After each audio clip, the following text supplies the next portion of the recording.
চিন্তা করো না কৃষ্ণা, এর বিচার হবে, আর সে ব্যবস্থা আমি করব। চিন্তা করো না। নিখিল, নিখিল কোথায় যাচ্ছিস এখন? নিখিল দেখো নিখিল কোথায়? অনুরাধা, মেয়েকে আগলে রাখো। নিখিল,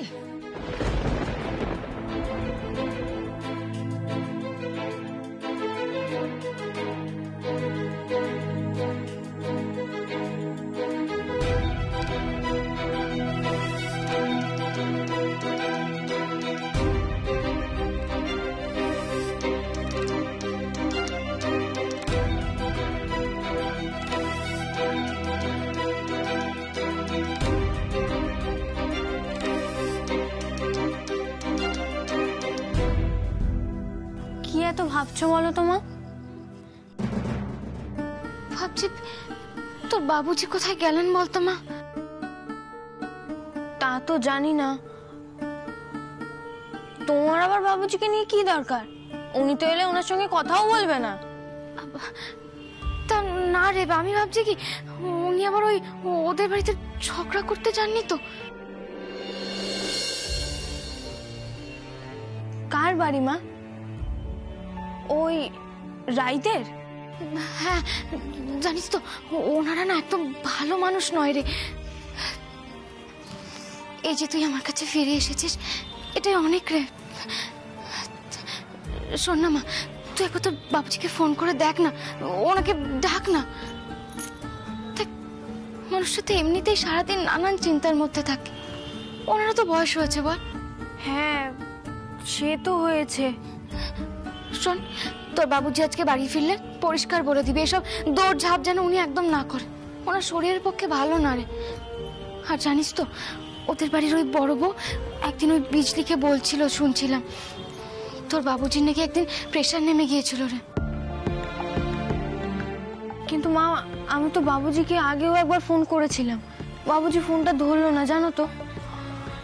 মা, তোমাকে খুব উতলা দেখাচ্ছে। উতলা তো হবেই বল, এমনিতে ওই মানুষটার কাছে আমাদের কত ঋণ।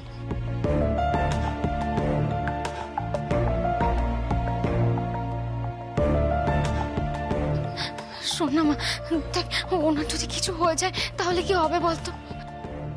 কিন্তু দেখো মা, ওনার সঙ্গে আমাদের কোনো রক্তের সম্পর্ক নেই, তাও উনি আমাদের জন্য কত কিছু করে চলেছেন।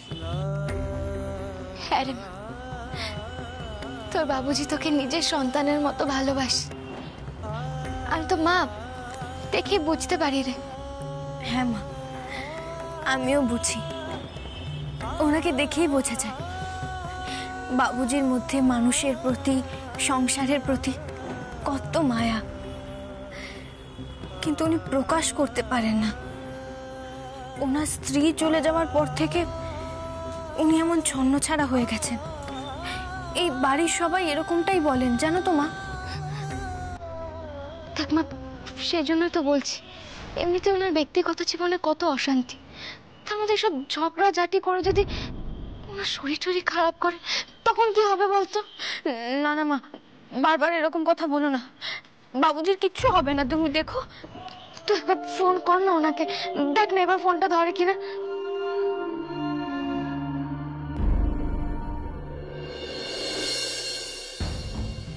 কি বলছে? Number you have dialed is presently busy. মা, বাবুজি আবার ফোনটা কেটে দিলেন। ফোনটা কেটে দিলেন মানে? হ্যাঁ, এখন আবার কে এলো? মা তুমি বসো, আমি দেখছি। না না, তোর পায়ে ব্যথা, তুই বসে থাক, আমি দেখছি। কৃষ্ণা, কৃষ্ণা, তোর বাবুজি এসেছেন, দাঁড়া আমি করছি, তুই বস।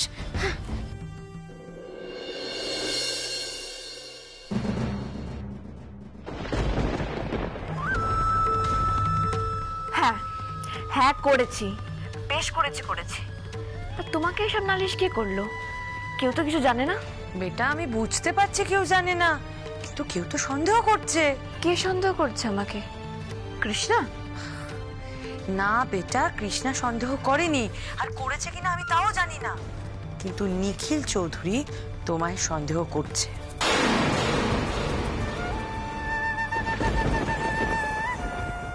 নিখিল চৌধুরী,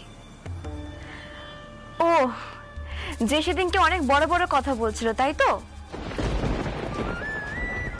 যার বাড়িতে কৃষ্ণা থাকে তাই তো? ও যে তোমার সম্পর্কে দাদাও হয়।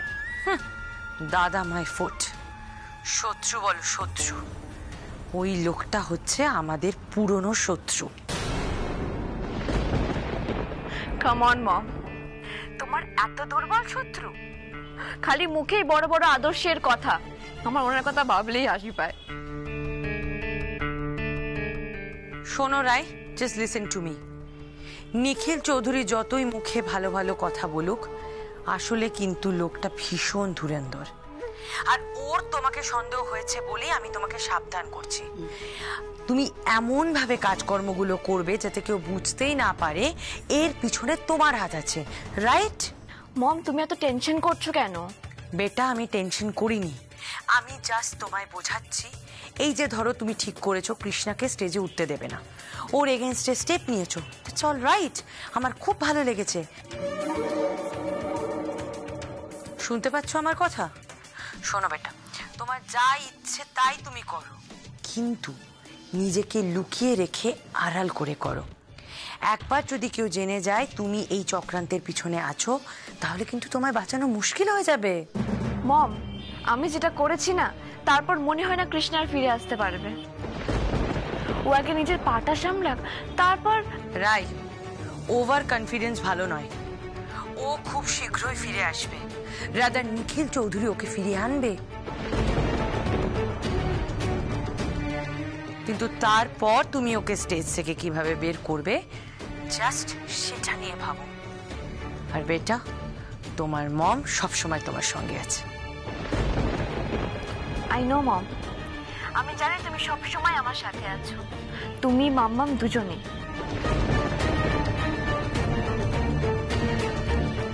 কিন্তু শোনো বেটা, নিখিল চৌধুরী আজ আমার বাড়িতে এসেই আমাকে থ্রেট করে গেছে। আমি জানি ও নিজের জ্বালায় নিজেই জ্বলছে, বাট স্টিল তুমি তোমার কাজটা মন দিয়ে করে যাও, আর তোমার হাতে ওই ট্রফিটা কি করে আনানো যায় সেই ব্যবস্থা তোমার মম করবে, রাইট?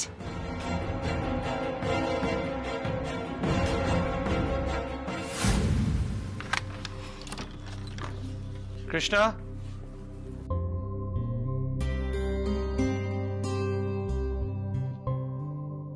কৃষ্ণা, রায় দত্তর মায়ের সাথে আমি কথা বলে এসেছি।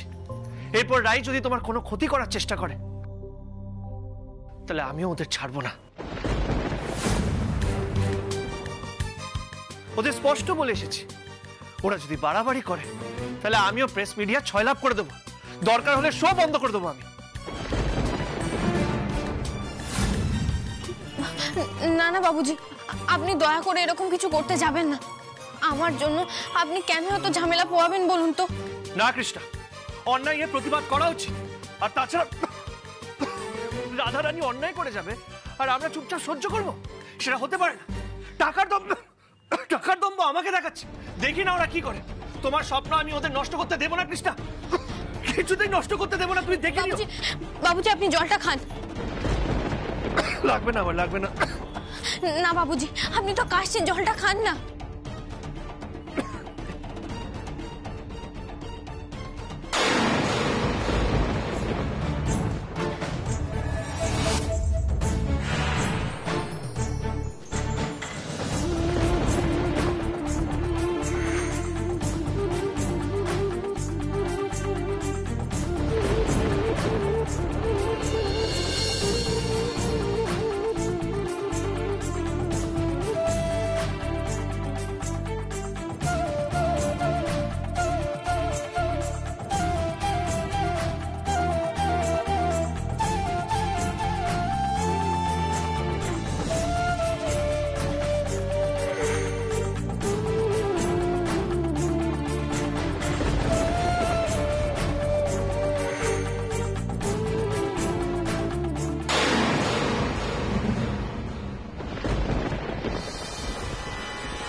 মা, কি হচ্ছে তোমার?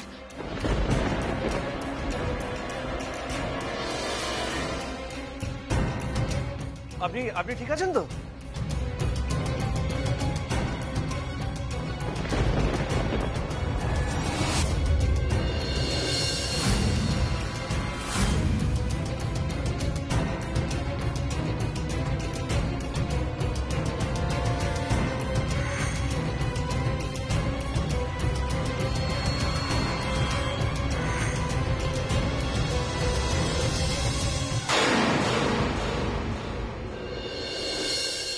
বাবুজি, আপনি আরেকটু জল খাবেন? না না, আমি ঠিক আছে। হ্যাঁ, বলছিলাম কৃষ্ণা, কৃষ্ণা তুমি রেস্ট নাও। 2-3 দিন একদম পা মাটিতে ফেলবে না, বুঝলে? আর গ্রুমিং সেন্টারে যখন তুমি রিজয়েন করবে, ওদের বলে দিও যে তুমি হাই হিলস আর পরবে না, তুমি ফ্ল্যাট জুতোতেই পারফর্ম করবে। আচ্ছা বাবুজি। আমার মনে হয় এগুলো তোমার আগেই বলে দেওয়া উচিত ছিল। আসলে বাবুজি, আমি ভেবেছিলাম একটু চেষ্টা করলেই শিখে যেতে পারবো। না, সে ঠিক আছে, কিন্তু আমি তোমাকে আগেও বলেছি, নিজের সুবিধা অসুবিধার কথা তোমাকে নিজেই বলতে হবে, কেউ তোমার হয়ে বলতে আসবে না, বুঝলে? আর তোমার এই সাজ পোশাক নিয়ে তুমি বেশি কনসিয়াস হও না, বুঝলে? অলওয়েজ মনে রাখবে, তোমার গান তোমার বাহ্যিক ত্রুটি ঢেকে দেওয়ার ক্ষমতা রাখে।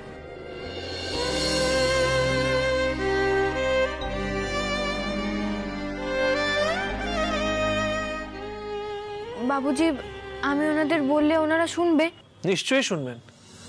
দেখো, এইসব সাজগোজ না, কমফর্টের উপরে ডিপেন্ড করে। ডিজাইনাররা তোমাকে হেল্প করতে এখানে এসেছে, কিছু তোমার উপরে চাপাবে না, তাই তুমি নিশ্চিন্ত থাকো। আচ্ছা বাবুজি, আমি ওখানে গিয়ে আগে ওনাদের সব বলে দেবো। Very good. আর শুনুন, আপনার মেয়ে কড়া কড়া ওষুধ খাচ্ছে, তাই একটু বেশিক্ষণ ঘুমাবে, ওকে খাইয়ে ঘুম পাড়িয়ে দেবেন, বুঝলেন? আর হ্যাঁ, মেয়ের ব্যাপারে বেশি টেনশন করে নিজের শরীর খারাপ করে ফেলবেন না, বুঝেছেন? আপনার মেয়ে সঙ্গীতের মহাযুদ্ধে পার্টিসিপেট করেছে।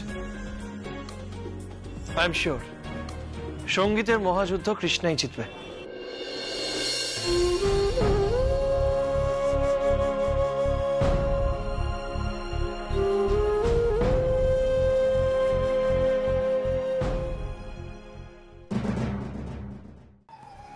সামনে নিউ ইয়ারের পার্টি আছে, তোমার মনে আছে তো?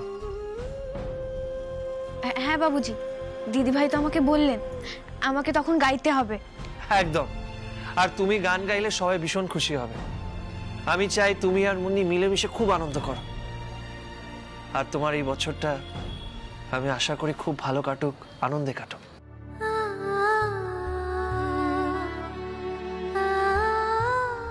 হ্যাঁ বাবুজি, আমিও চাই আপনার নতুন বছর খুব আনন্দে কাটুক, খুশিতে আনন্দে আপনি ভরে থাকুন।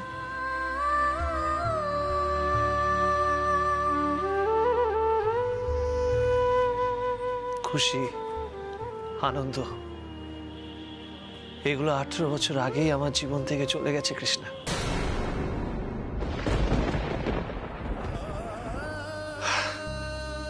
জানো কৃষ্ণা, আজকাল যখন আমি তোমাকে দেখি আমার নিজের বাচ্চার কথা মনে পড়ে।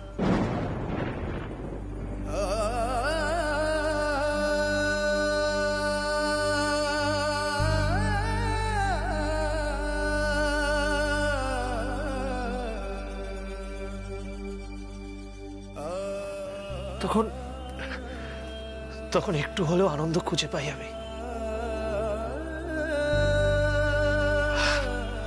কৃষ্ণা, কৃষ্ণা, তোমাকে অনেক দূর যেতে হবে, হেরে গেলে চলবে না, বুঝলে? আর মনে রেখো, তোমার বাবুজি সবসময় তোমার পাশে আছে। যখনই তোমার নিজের বাবুজিকে প্রয়োজন হবে, তুমি বাবুজিকে নিজের পাশে পাবে, বুঝলে?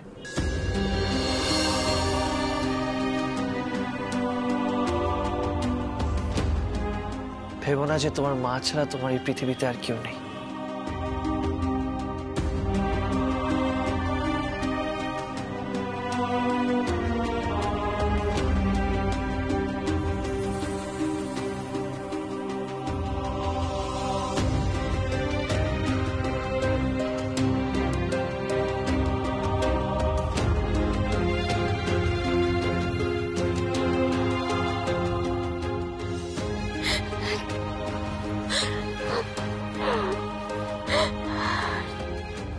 তুমি ঠিক বলেছিস,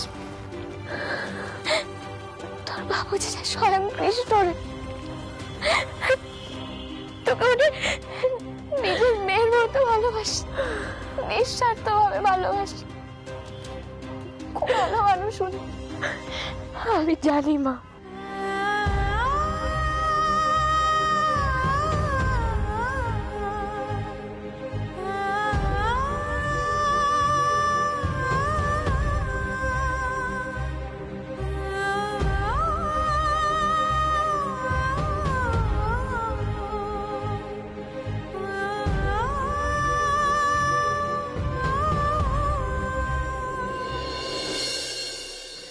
রাধা, আমাদের আমি একটু কথা বলবো।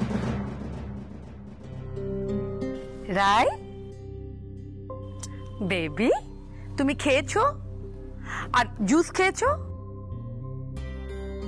না না, এখনো খাওয়া হয়নি মাম্মা, এই যাবো তারপর গিয়ে খেয়ে নেবো আমি। না, একদম ঠিক হচ্ছে না। ফোন রাখো, সমস্ত কাজ ছেড়ে দাও, যাও গিয়ে খাও, জুস খাও। আর ডিয়ার বলছি, যদি কোনো কিছু লাগে আমাকে একটা টেক্সট করে দিও, কেমন? আমি সব পাঠিয়ে দেব।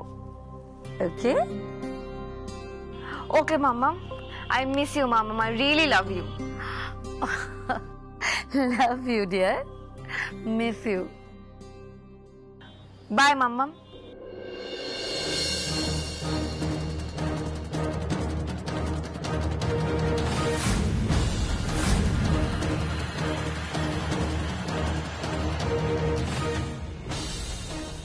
মেয়েটাকে উস্কে দিলি, রাগিয়ে দিলি, এরপর সামলাতে পারবি?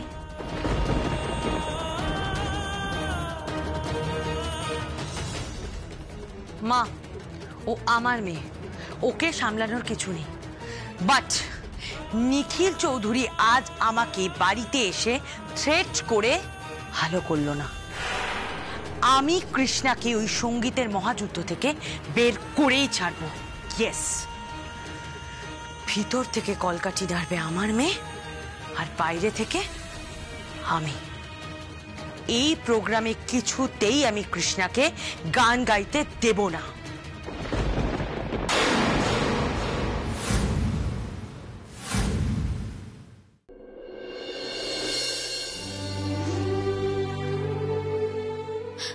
মা, এই তো আমি একদম ঠিক আছি, আর তোমার কাছে আছি তো।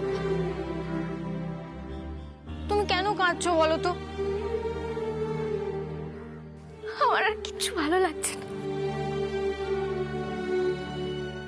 আমি জানি হয়তো আমি তোকে আঁচলের আড়ালে রেখে মানুষ করতে পারিনি মা। তুই ঘাটে ঘুরে ঘুরে বড় হচ্ছিস, কিন্তু এইরকম আঘাত তো তোর কোনোদিনও লাগেনি বল। মা, এটা একটা সামান্য চোট, এই সামান্য চোটের জন্য এরকম বোকার মতো কেউ কাঁদে? হ্যাঁ, তা নয় মা। আমরা যতদিন বেনারসে ছিলাম আমাদের তো এরকম শত্রু ছিল না বল। কে বলেছে মা ছিল না? কাঞ্চনকে তুমি ভুলে গেছো? হ্যাঁ জানি কাঞ্চন ছিল, সে তো খারাপ ছেলে, কিন্তু এরা কেন তোর সাথে এরকম করলো বলতো? মা, আমি ওদের প্রতিযোগী, ওরা আমাকে প্রতিপক্ষ ভেবেছে, শত্রু ভেবেছে, তাই এরকম ভুল করেছে মা। শোন না মা, তাকে এইভাবে যদি সত্যি সত্যি আমাদের শত্রুই বেড়ে যায়, তাহলে এসব গান গিয়ে নাম করার কি কোনো দরকার আছে? চল না মা, আমরা বেনারসে ফিরে যাই। তুই মন্দিরে মন্দিরে গিয়ে খুব ভালোভাবে গান গাইবি। আচ্ছা ঠিক আছে, আমি তোকে কথা দিচ্ছি, তুই যখন মন্দিরে গান গাইতে যাবি আমি তোর সঙ্গে যাব। আমি আর না করব না মা। আমি হেরে পালিয়ে যাব? কিন্তু কেন মা?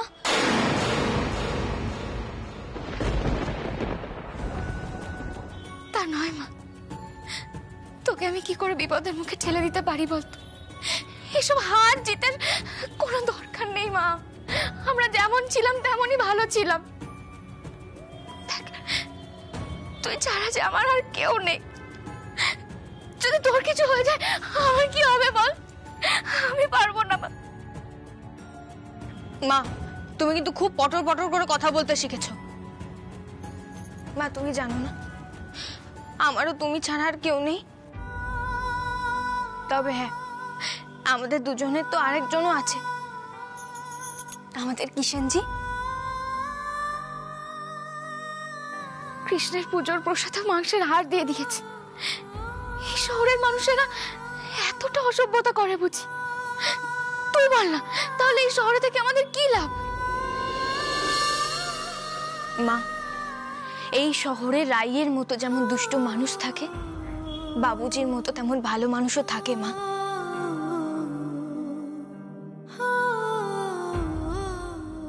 কিষানজি তো বাবুজির বেশি আমাদের সঙ্গে রয়েছেন মা। বাবুজি আমাদের সঙ্গে থাকলে আমাদের কিচ্ছু হবে না। আর যারা আমার ক্ষতি করতে চেয়েছে, আমি তাদের ভয় পাই না মা, বরং তারা আমায় ভয় পায়।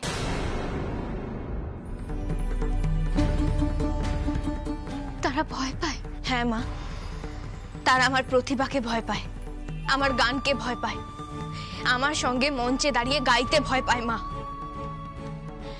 তাই তো ওরা আমায় মঞ্চের বাইরে আঘাত করতে চেয়েছে। শত্রুকে হারিয়ে জেতাটা জীবনের অংশ মা। জীবনে যদি উত্থান পতন না আসে, তাহলে আর জীবনে কি থাকে বলো তো মা? রায় দত্ত মঞ্চের বাইরে আমার সঙ্গে যা খুশি করতে চায় করুক মা, ওর বদলা তো আমি মঞ্চে গিয়ে নেব।